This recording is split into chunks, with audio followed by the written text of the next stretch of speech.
시청자 여러분 안녕하십니까? 출발 성공 투자 박민영입니다. 안녕하세요. 김수정입니다. 지난주까지만 해도 봄 기운이 가득하다, 벚꽃이 예쁘게 폈다 이런 얘기를 했었는데 오늘부터 또 3일 동안 비가 내린다라고 하죠. 네. 그런 상황에서 뉴욕 증시도 간밤에 일제히 주요 지수가 밀렸습니다. 채용 지표와 제조업 지표가 부진했기 때문이고요. 그런 와중에서도 국제유가는 계속해서 올라가면서 80달러 위로 올라갔고 지난 1월 26일 이후로 최고치를 경신했습니다. 비 소식 듣자마자 저희가 걱정했던 게 꽃잎 떨어지는 네. 거, 거기에 대한 우려가 있었어요. 시장에서도 2차 전지 꽃잎이 조금씩 바닥으로 휘날리고 있는데 이 꽃잎이 다 지게 될 것인지 아니면 순차적으로 다음 개화를 하게 될 것인지 궁금해집니다. 시장에 또 다른 꽃은 없을지 다양한 이야기 담았으니까요. 지금부터 같이 체크해 보시죠. 자, 일단 2차 전지의 어제장을 보시면 낯설다라는 생각을 하실 것 같아요. 대규모로 하락하는 종목들이 꽤 많이 쏟아졌습니다. 에코프로 BM, LNF로 대변되는 양극재 대표 주자들도 떨어졌고요. 포스코 퓨처엠, 대주전자재료, 코스모 신소재 등도 하락이었습니다. 그 밖에 일부 리튬주들, 혹은 폐배터리 관련한 종목들도 떨어졌죠. 그래도 그 정도로 올랐는데 이 정도 낙폭으로 제한됐다? 꽤나 정말 강하구나라는 생각도 하기도 했습니다. 다만 걱정되는 건 최근에 좀 사셨던 분들이라면 이 흐름이 상당히 고민스러울 것 같다라는 생각도 들었습니다. 자, 괜찮은 쪽 시세들 찾아보니까요. SKC와 WCP, SKI테크놀로지 등이 되겠습니다. 이들 하면 분리막이나 동박 쪽이잖아요. 다른 양극재, 음극재, 셀 등 대비해서 상대적으로 못 갔던 종목이라는 거죠. 그런 종목들까지 시장에서 관심을 받았습니다. 이들에게 힘을 실어줬던 건 우리 3일 연속해서 확인하고 있죠. IRA 세부 법안 이슈로 인해서 미국에 공장 짓고 미국에 증설하는 쪽에 좀 더 속도를 내야 되는 곳들이라는 겁니다. 결국에는 그래서 그들 종목이 어제장에서는 남아있는 호재로 올랐던 거죠. 시간 외에서 이슈가 있었어요. SKC 단독 뉴스긴 합니다만 테슬라의 이 동박 10년 동안 공급하는 거 체결 기대감이 있다라는 소식이 등장했습니다. 테슬라 일부 인사가 SKC에 방문했다 이런 얘기 등이 들려오고 있어요. 그래서 시간 외에서 SKC가 6% 정도 올라갔습니다. 동박 관심 받을 때마다 동박 장비주로서 윈텍이나 PMT 등도 거론이 되고 있으니까요. 같이 한번 체크해 보시길 바랍니다. 어찌됐건 조금 낯설었던 2차 전지의 흐름이 어제 가장 큰 특징이었다 볼 수 있겠습니다. 자, 어제장 보시죠. 코스피, 코스닥 모두 다 오른 채로 거래를 마쳤습니다. 반등 출발 후에 장 막판에 2차 전지 쪽에서 매물출에 나오면서 탄력이 조금 떨어지긴 했습니다만 그래도 올라섰습니다. 올랐던 쪽 보시죠. 2차 전지에서 빠져나온 자금들이 이쪽으로 번졌습니다. LG화학은 당뇨 치료제 이슈 있었고요. 제약 바이오 쪽도 관심을 받았죠. 그리고 게임주. 그러니까 시장에서는 성장주에서 돈 빼서 또 다른 성장주로도 갔고요. 민감주로도 이동을 했습니다. 민감주 쪽에서는 대표적으로 에너지 쪽이 될 수 있겠죠. GSE, 흥그소유 등의 종목들 어제장 강했습니다. 유가가 올라가는 것에 대한 베팅이 나온 거고요. 시장에 대한 불안감도 같이 등장을 하다 보니까 지주사 쪽으로도 관심도가 여지없이 옮겨가네요. 두산이나 LG 등의 종목들 상승이었죠. 자, 2차 전지에서는 그동안 소외됐던 이들까지 반등을 보여줬고요. 개별 이슈였습니다. SK하이닉스 교환사채 발행 이슈로 인해서 어제 밀려났죠. 외국인들의 선호도가 SK하이닉스가 아니고 삼성전자라는 것을 어제 조금 명확하게 볼 수 있었고요. SK하이닉스 공매도 베팅이 늘었다라는 것도 확인이 됐습니다. 그리고 여행주도 어제는 하락권에 들어갔죠.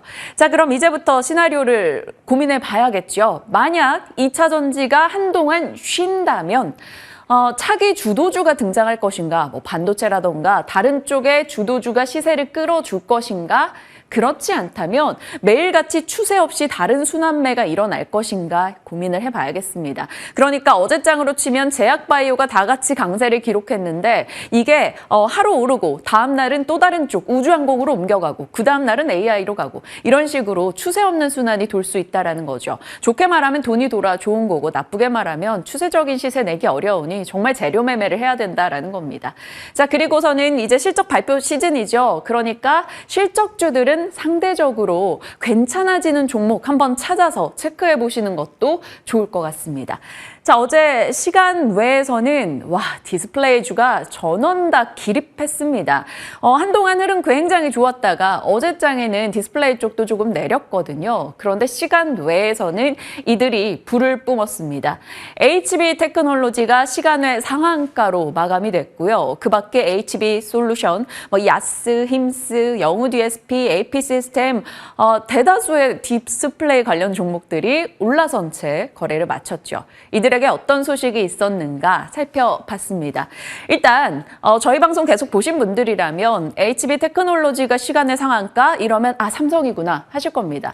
지속적으로 삼성 디스플레이 관련해서 검사 장비 1위는 HB 테크놀로지다라고 말씀을 드렸었죠. 삼성 이슈가 있었습니다. 삼성이 아산에 4년 동안 4조 원 넘게 투자를 하겠다. 8.6세대 IT용 OLED에 집중하겠다라고 밝혔습니다. 이것이 증설 완료되게 된다면 IT용 OLED가 매출 비중 20%로 지금의 5배 정도 늘어날 것이라고 보고 있습니다. 이 증설 관련해서 투자 협약식에 이재용 회장과 또 윤석열 대통령이 모두 다 참석을 하면서 조금 더 많은 보도가 됐습니다. 일단 대통령 측에서도 디스플레이 산업 도약을 여는 큰 돈의 투자 시작이었다라고 말했고요. 인센티브 늘렸고 R&D 지원하겠다라는 강한 의지를 피력하기도 했습니다. 자, 삼성향 기업들의 당연히 좀 더 유리한 내용이 될 수밖에 없겠죠. HB 테크놀로지, 신도기현, 코세스, 캠트로닉스 등등이 거론됩니다. 시장에서 조금 가능성을 내다보고 있는 쪽은요. 힘스, 그리고 제이스텍 본진 장비, 필옵틱스는 이미 후공정 장비주입니다. 이 삼성 밸류체인이에요. 근데 이쪽에서 이번에는 전공정 장비까지 진출할 수 있다. 이런 얘기가 나오니까요. 가능성 거론이니 참고하시면서 보시길 바랍니다. 자, 이미 3월 29일에 LG향 이 밸류체인 업체들과 삼성향 밸류체인 업체들을 조금 정리해 드렸었는데요. 전부 다가 포함되진 않겠습니다만 소재, 부품, 전공정, 후공정 등으로 나눠서 전해드렸던 바가 있습니다. 그때 당시에 HB테크를 얘기했던 거고요. 어찌됐건 시간의 상한가니 오늘 장중 반영 궁금해집니다. 자, 오늘은 디스플레이 이슈가 가장 좀 핫할 것으로 예상이 되고 있고요. 자, 밤사이 뉴욕장에서 들려온 소식들 점검해 보죠. 일단 고용 냉각 시그널이 나왔습니다. 우리가 새로운 달이 바뀔 때마다 졸지 보고서를 내놓죠. 이것은 전전 달 것을 볼 수 있다라고 보시면 돼요. 그러니까 다른 고용 보고서보다 조금 늦게 나옵니다. 조금 늦게 나온다라는 것은 더 세부적으로 반영을 해서 실물 데이터가 들어가 있다라는 게 되겠죠. 어찌됐건 저희가 항상 졸지 보고서를 전해드리고 있는데요. 11월, 12월, 1월 그리고 이번까지 놓고 봤을 때 딱 보이시죠? 1,000만 건 아래로 떨어졌습니다. 거의 21개월 만에 가장 적은 수준까지 채용이 내려왔다라는 것은 드디어 고용시장의 냉각이 조금 감지되고 있다라고 볼 수 있는 거죠. 이를 두고 블룸버그에서는 이렇게 보도했습니다. 대출받기 어려운 환경이다. 은행 사태로 인해서 그러다 보니 기업들은 구인에 더 신중해질 것이다 말했고요. 고용이 동결되고 고용 부분에서는 동결하거나 정리 해고하는 기업이 늘어날 것이다 라고 이야기했습니다. 자, 구직자 1인당 구인 건수가 코로나 이전에는 1.2개였는데 이게 최고치로는 1인당 2개 일자리가 있었어요. 이번에는 1.7 정도로 조금 떨어졌습니다. 어찌 보면 여전히 고용은 뜨겁다라고 볼 수도 있겠지만 확연하게 꺾였다라는 것도 확인이 가능하죠. 자, 고용이 어느 정도 꺾인다? 이것은 우리가 어찌 보면 기다려왔던 인플레가 완화돼가는 과정으로 해석이 되기도 합니다만 그만큼 많은 기업들이 상황이 어려우니 사람을 내치고 있다. 그래서 침체로 해석되기도 합니다. 그때그때 시장 분위기에 맞춰서 귀에 걸면 귀걸이, 코에 걸면 코걸이로 해석이 되는데 이번에는 경기 침체 쪽으로 조금 더 해석을 했던 것 같습니다. 뉴욕장 3대 지수 모두 다 하락했어요. 0.5%. 어찌 보면 낙폭은 그리 크지 않았습니다만 전원 하락한 게 또 괜히 부담으로 다가옵니다. 기업의 구인이 줄고 있고 기업들이 비용 절감을 하고 있다. 거기서 경기 우려가 등장한 거죠. 가장 눈에 띄는 밤사의 기사 중에 하나가 이거였습니다.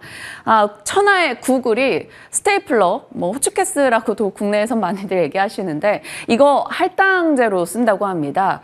사무실에 탁구대를 비치해서 막 꿈의 직장 이런 식으로 여겨졌던 구글 측에서 이제는 이 스테이플러를 쓰려면 가서 얘기를 하고 받아와야 된다라는 거죠. 구글이 이렇게까지 비용 절감에 나섰다? 이것은 정말 경기가 좋지 않구나. 이렇게 받아들여지기도 합니다. 어찌됐건 이런 경기에 대한 우려 속에 금리, 채권금리가 떨어졌고요. 안전자산 선호가 올라가게 됐습니다. 그래서 금 가격이 또다시 뛰어갔네요. 자, 그러다 보니까 어찌됐건 상황이 이렇게 좋지 않은데 공격적인 긴축하겠어? 라는 심리가 등장을 했죠.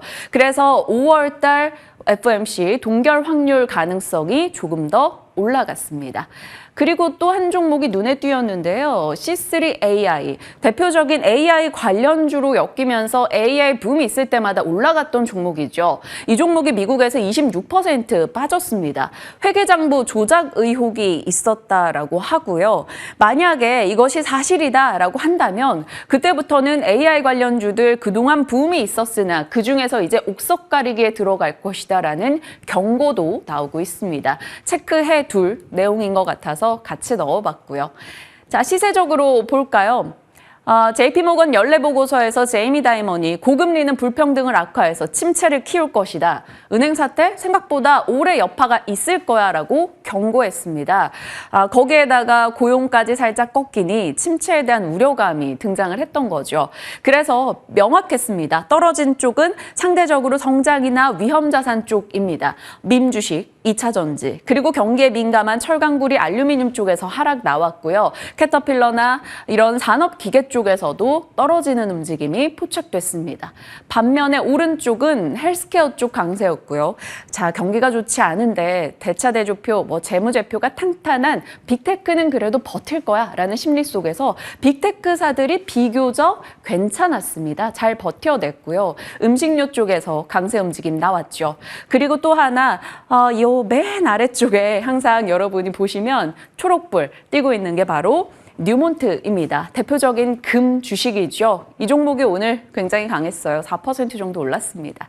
자, 그러면 금이구나 하면 방송 보신 분들이라면 아시겠죠. 금 관련주 엘컴텍 국내에서는 많이 얘기 나오죠. 어제장에서도 10% 올랐습니다. 금 가격이 온스당 $2,000 돌파. 이게 나름 의미가 있어요. 최근 3년 사이에 한 3-4번밖에 없던 일이기 때문에 $2,000를 돌파할 때마다 관련주들의 시세는 더 강하게 나오기도 합니다.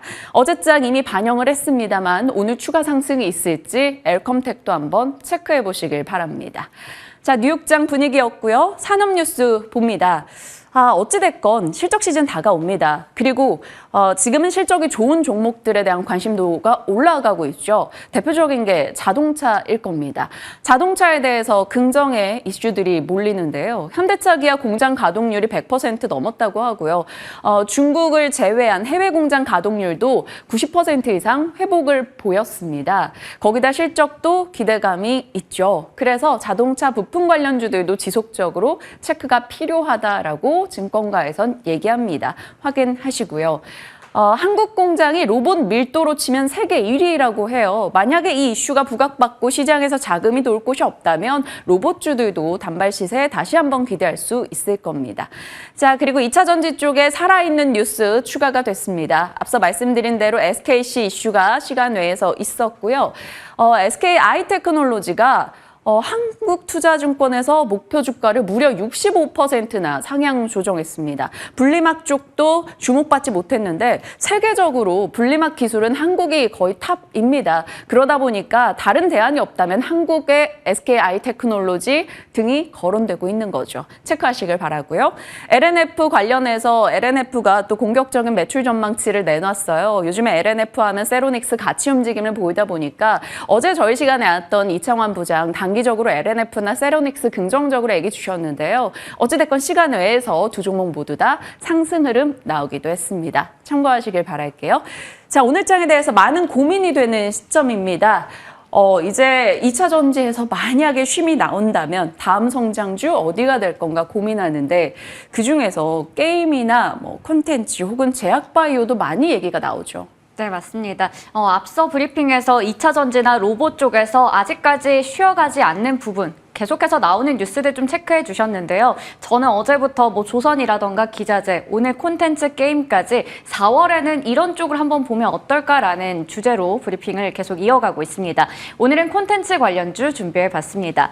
2분기에는 콘텐츠주가 다시 질주를 시작할 수 있을지 좀 궁금해지는 대목인데요. KRX 미디어 그리고 엔터테인먼트 지수는 게임이라던가 미디어, 각종 엔터 관련된 종목으로 구성이 되어 있습니다.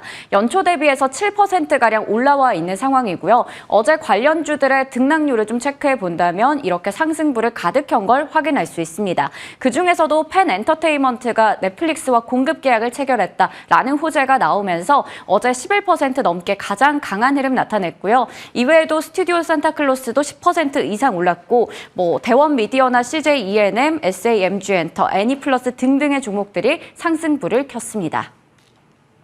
네, 정부에서는 K 콘텐츠를 계속해서 밀고 있습니다. 투자를 강화하고 있는 건데요. 앞으로 250억 달러의 수출을 목표로 하겠다라고 내세우기도 했죠.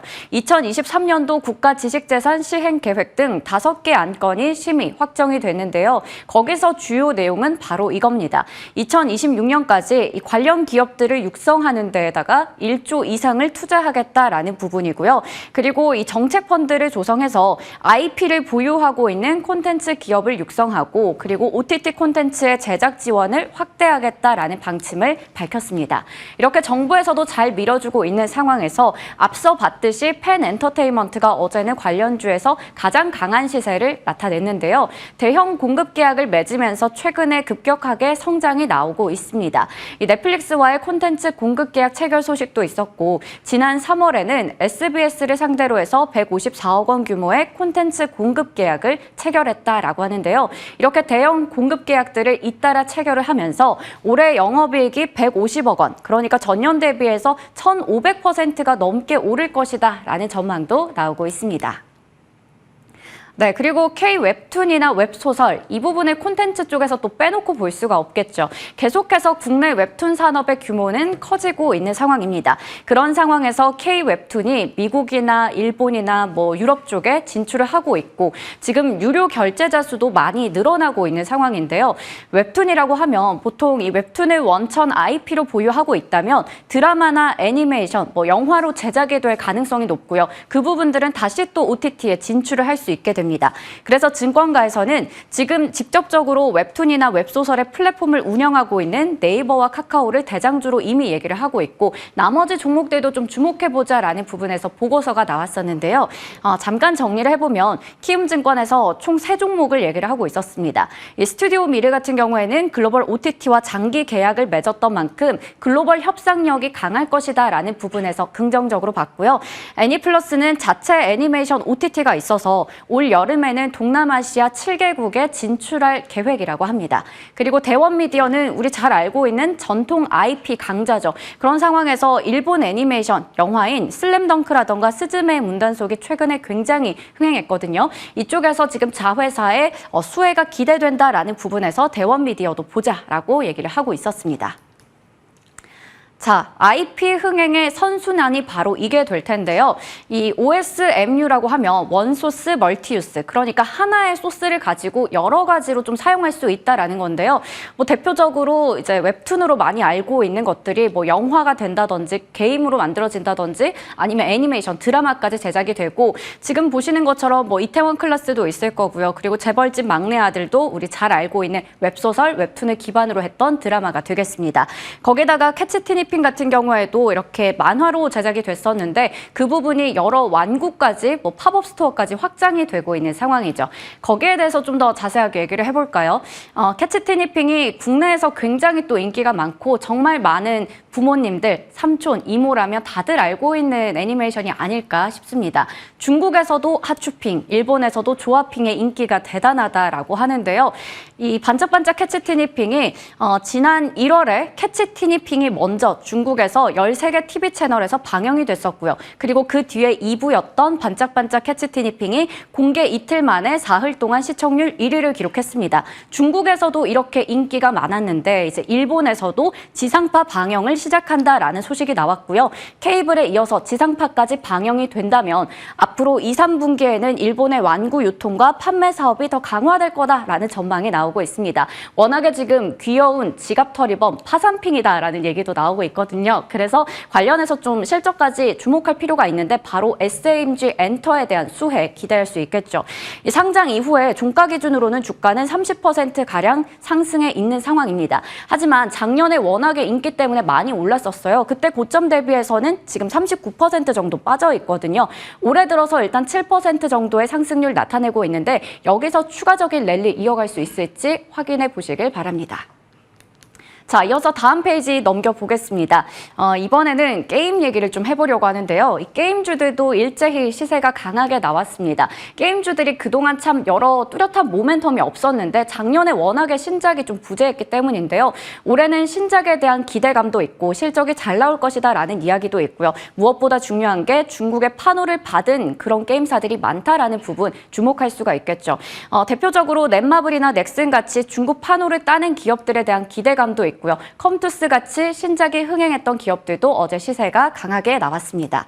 이 게임주들에 대해서는 또 여러 가지 모멘텀이 있는데 일단 가장 중요한 게 바로 이 사우디 쪽의 투자 모멘텀이 되겠습니다. 국부펀드를 통해서 글로벌 게임 업계에 총 50조를 투자하겠다라고 얘기했고요. 이렇게 되면서 17조 원을 들여서 게임사의 인수도 추진하고 단순히 지분 투자에서 그치는 것이 아니라 자체 게임 역량도 확보하고 e스포츠에 사업화 등 여러 가지 방면에서 투자를 하겠다. 글로벌 게임 허브를 구축하겠다라는 게 사우디의 투자 목표가 되겠습니다. 이렇게 된다면 당연히 국내 게임 업체들도 수혜를 좀 기대해 볼 수 있겠죠. 증권가에서는 어떤 쪽을 보고 있었을까요? 4월에는 카카오, NC소프트라고 IBK 투자증권에서 얘기하고 있더라고요. 일단은 글로벌 긴축 정책이 좀 완화되고 하반기에 모멘텀이 있기 때문에 기술주에 대한 관심이 필요하다라고 얘기했습니다. 카카오는 최근에 SM의 결국 최대 주주로 등극했기 때문에 이 부분에서 기대할 수가 있겠고 NC소프트는 TL의 신작 모멘텀이 부각된다라는 부분에서 이야기하고 있었는데요. 잠시 후에 전략 세워보면서 콘텐츠, 게임주 각각 토픽 종목까지 얻어보도록 하겠습니다.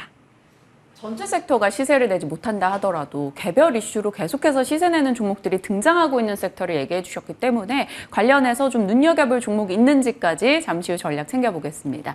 자, 어제 시간 외에서는 디스플레이가 강자였다면 장중에는 제약바이오가 정말 눈부신 흐름을 보여주기도 했습니다. 그 내용 한번 시작해 보죠. 시작 전에 한번 이거부터 체크합니다.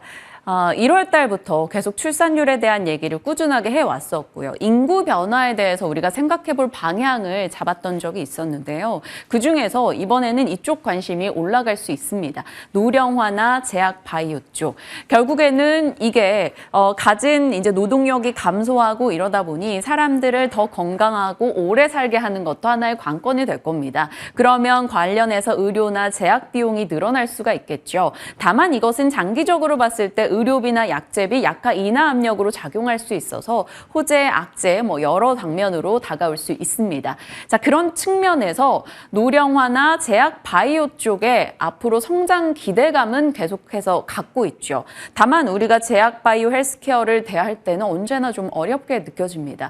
그 어떤 섹터보다 각계 전투가 굉장히 강하기 때문이죠. 개별 성과의 개별 시세로 반영이 되기 때문에 전체적으로 섹터 붐이 돌지 않는 이상 정말 투자가 어려운 섹터이기도 합니다.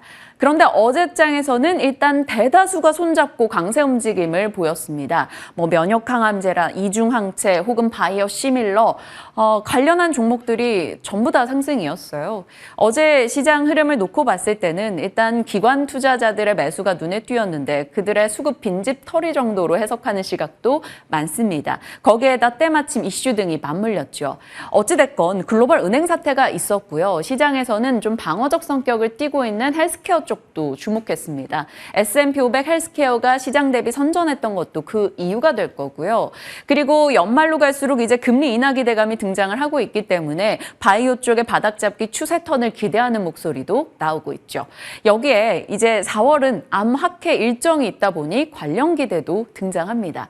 자, 그런 가운데 어제장에서는 이 이슈가 불을 지폈습니다. 바로 바이든 행정부에서 암 종식을 목표로 달리겠다라며 8가지 목표를 제시를 했고요. 그 내용들은 대다수 암을 예방하고 암을 조기 발견해서 제대로 치료해서 건강하게 관리해주는 그런 시스템을 마련하겠다라는 쪽에 취지가 있었습니다.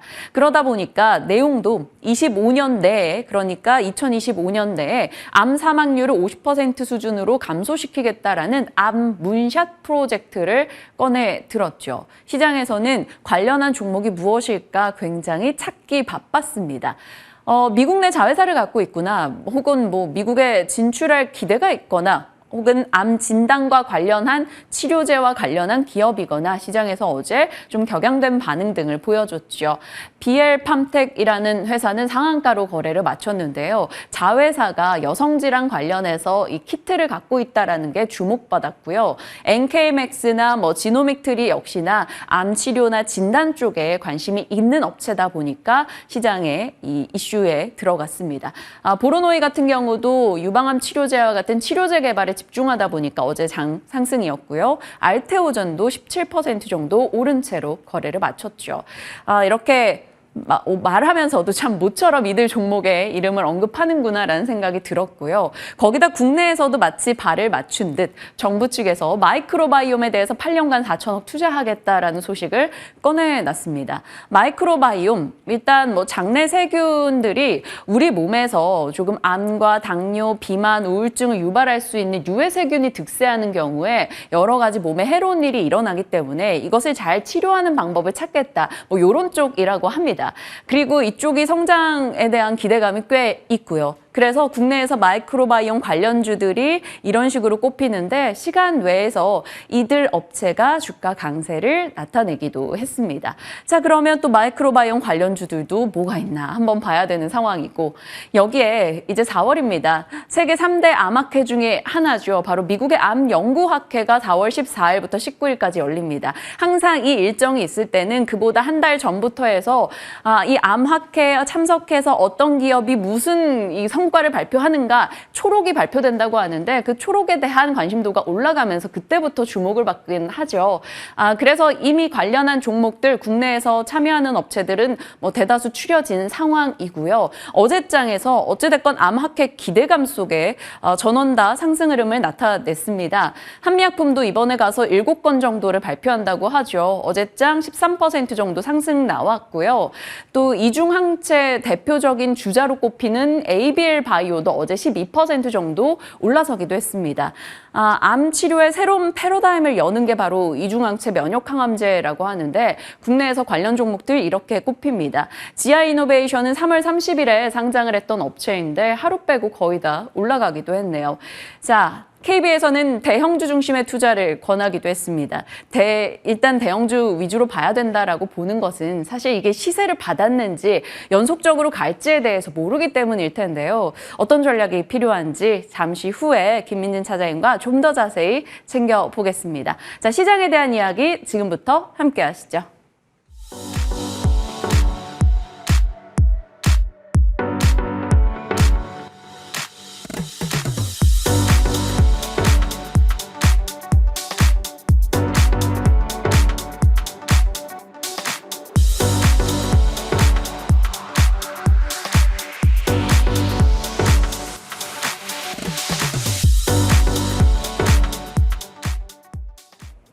시장에 대한 전략 챙겨보겠습니다. 한국투자증권 김민진 차장님 모셨습니다. 어서 오세요.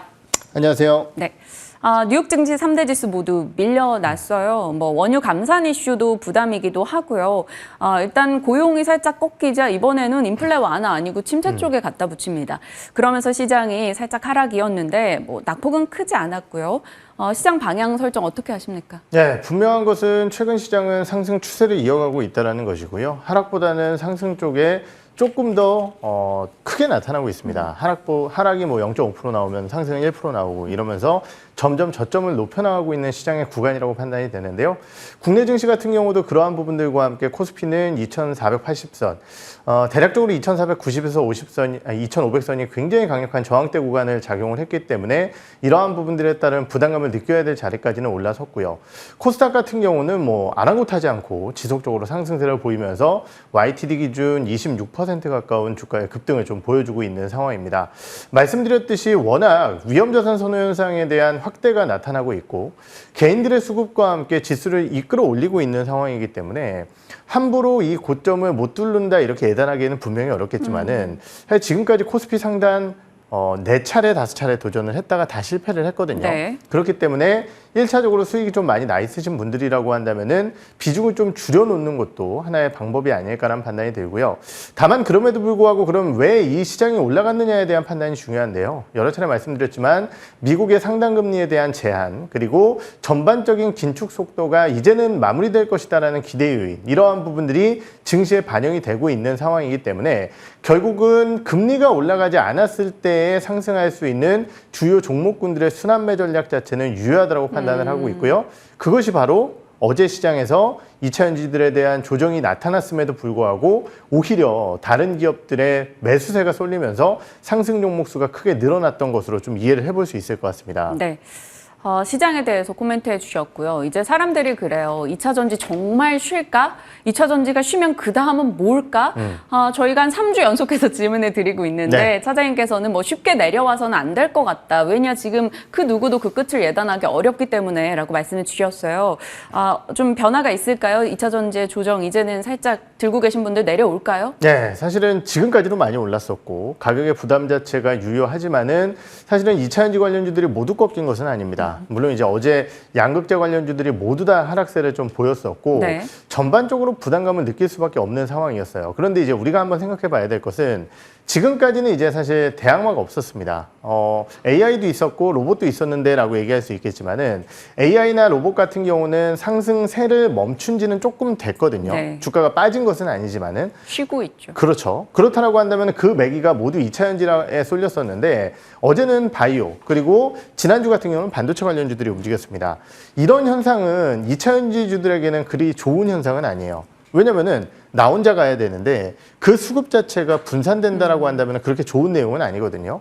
그렇기 때문에 전반적으로 2차 전지 관련주들에 대한 힘 자체도 조금은 약화될 수 있다는 측면, 거기에 더해서 우리가 기대했었던 여러 가지 이벤트들이 좀 종료됐다는 측면에서 봤을 때 많은 수익이 나 있으신 분들이라고 한다면 버티실 수 있겠지만은 조금은 수익이 덜 나 있으시거나 아니면 고점 부근에서 매수를 하신 분들이라고 한다면은 철저한 손절가 라인 전략을 좀 잡으시면서 대응 전략을 수립하셔야 될 것 같습니다.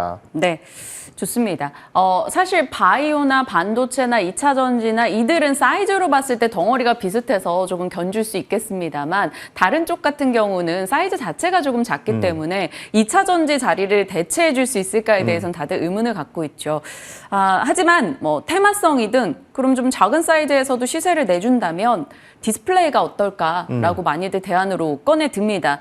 요즘 뭐 정부와 삼성이 아주 손잡고 네. 엄청나게 이쪽을 밀어주고 있는 느낌인데 저희도 뭐 디스플레이주 계속 얘기는 해왔습니다만 네. 시간을 보니까 오늘 초조해지네요. 4.1조 투자 관련된 소식이 이제 어제 오후부터 뉴스가 좀 많이 나왔었던 것 같은데 특히 이제 단기 급등했던 디스플레이 관련주들이 한 2, 3일간 또 꽤 밀렸습니다. 네. 그러다 보니까 이제 이러한 부분들에 따른 반발 매수가 유입됐다고 볼 수 있을 것 같고요.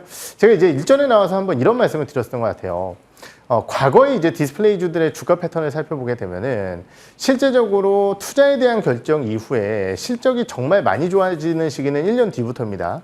그런데 주가는 투자 결정이 나오는 시기부터 반등이 나왔었다. 그런데 이번에는 먼저 나왔기 때문에 좀 고민스럽다 이런 말씀을 드렸었는데요. 우선 투자 결정이 나왔기 때문에 이러한 부분들에 따른 안정적인 주가에 대한 흐름은 기대할 수 있을 것 같습니다. 다만 이제 최근의 시장 자체를 그때의 시장과 단적으로 비교해 보기는 좀 어려울 것 같고요. 결국 디스플레이 관련주들도 단기적인 부분으로서의 급등락 변동성을 좀 확대시킬 가능성이 높기 때문에 최근 주가의 변동성이 컸었던 야스라든지 아니면 상승 추세가 좋았었던 ICD 이런 종목군들이 주가들이 오늘 시장에서는 좀 주도할 가능성이 있고요. 다만 하루 이틀 좀 강하게 움직인다라고 한다면은 역시 비중 조절에 대한 고민을 좀 해보시는 게 어떨까라고 판단을 해보도록 하겠습니다. 시세의 중장기 연속성에 대해서는 지금 확답을 주기가 좀 어려운 상황이고, 야스나 RC 등의 종목들 하루 이틀 좀 좋은 시세를 기대해 볼 수 있겠다라고 판단 내려주셨습니다. 지켜보도록 할게요. 자, 또 다른 성장주 찾기 하다 보니까 게임도 그 선택지 중에 하나로 들어가는데요. 게임주도 제약바이오 못지않게 사실 각계전투 섹터라 어렵긴 하거든요. 그렇죠. 어제 이제 게임주들 주가 괜찮았습니다. 대형주들뿐만이 아니라 중소형주들 같은 경우는 몇몇 종목은 이미 강세 흐름을 보이고 있죠. 네오이즈라든지 넥슨게임즈 이런 기업들은 상당 부분 바닥권에서 좀 올라오는 모습을 보였었는데요. 진짜 뭔가 있어서 게임주들이 올라왔냐. 결국 이차전지들의 수급이 빠져나오면서 종목 확산과 함께 연초 기준으로 가장 부진했었던 섹터 중에 하나가 드라마 콘텐츠. 물론 이제 펜앤터 이런 기업들은 워낙 셌지만은 사실은 스튜디오 드래곤이라든지 아니면은 대형 게임사들 모두 다 주가가 부진했었습니다. 그러다 보니까 어제 수급이 좀 유입됐다라고 보는 게 좋을 것 같고요. 그렇기 때문에 결국은 업종을 전반적으로 끌고 가기는 어렵다라는 측면에서 봤을 때는 개별 이슈가 있는 종목군들을 봐야 될 것 같고요. 아까도 말씀드렸지만 이 이유는 뭐냐면은 결국 게임 시장의 패러다임이 변화했기 때문입니다. 모바일 MMORPG로 더 이상 밸류에이션을 받기가 어려워진 상황이다라고 한다면은 새로운 콘솔이나 PC 쪽에서 다양한 장르를 통해서 대응할 수 있는 게임사들이 더 각광을 받을 가능성이 높고요. 그러한 측면에서 네오이즈라든지 아까 말씀드렸던 넥슨게임즈 같은 기업들 그리고 어느 정도 중대형주 쪽에서는 저는 컴투스라는 기업을 좀 보고 있습니다. 네, 눈여겨볼 종목까지 코멘트 도와주셨고요. 2차 전지에서 이탈한 자금이 어제 가장 많이 간 곳은 제약 바이오 쪽입니다.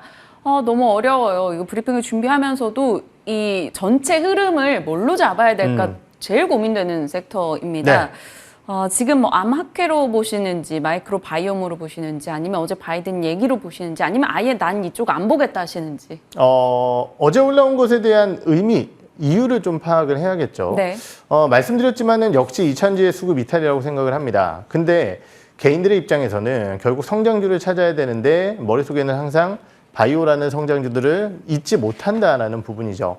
그런데 2차전지 테마와 동일하게 봐야 될 것이냐? 그렇진 않을 겁니다. 가장 큰 이유는 뭐냐면요. 결국은 이제 업종 전체의 파이가 커질 수 있을 것이냐라는 첫 번째 이유고 두 번째는 그 시장 내에서 우리나라 기업들이 잘하고 있느냐에 대한 논의일 것 같은데요. 2차전지는 앞서 얘기한 두 가지 논리가 모두 다 통용이 되는 쪽이고요. 제약바이오 같은 경우는 시장은 커지겠지만은 거기서 우리나라 기업들이 과연 이익을 담당할 것이냐에 대한 물음표가 던져지고 있기 때문에 쉽지 않을 겁니다. 하지만 그럼에도 불구하고 바이오주들을 일부 종목군들은 봐야 되는 이유는 뭐냐면은 방금 말씀 주셨던 AACR 관련된 이슈가 있을 것이고 두 번째는 결국 2차전지 관련주들이 더 빠질 것인지 올라갈 것인지는 모르겠지만은 결국 수급의 이탈이 나타났을 때 바이오라는 성장주를 시장이 잊지 않았다라는 측면, 이 측면에서 봤을 때 바이오주들에 대한 관심도는 여전히 유효하다고 판단을 하고 있고요. 저는 그중에서 AACR 관련주인 루닛이라든지 아니면은 ABL 바이오 이런 기업들을 좀 지켜보고 있습니다. ABL 바이오, 루닛 두 종목 저희 기억하고 적어놓고 체크하겠습니다. 자, 이제 차장님의 픽으로 갑니다. 이것도 시청자분들이 어머 할 수 있어요. 공매도 쇼커버링 매직.